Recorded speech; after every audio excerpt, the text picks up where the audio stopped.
In order to customize app icons on OPPO Find X9, all you have to do is, first of all, we need to go to settings. Now in settings, we're gonna choose home screen, lock screen, and style.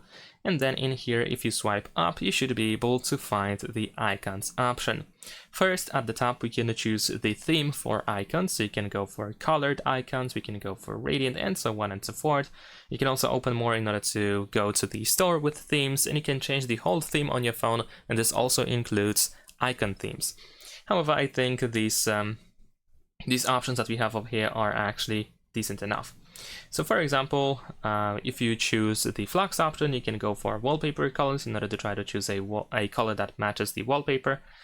And you can also go to system colors in order to use the color that is used for system. Right now I have this pink or purple color applied. I'm gonna show you in a second where to change that. Besides that, we can change the size of icons over here. We can use rounded corners like this. We can make app icons completely circle. We can adjust the size of app names as well. And once you are done with all these changes, remember to press apply. Now, if you actually went for the flux theme, then over here we can now go to more and colors in order to choose a different color. We can go to wallpaper colors, of course, we can go to featured colors, or you can just choose a custom color. And yeah, that's pretty much it. So let's say if I switch to geek over here, I should have now these blue colors instead. So that's about it. Thanks for watching, leave a like and subscribe.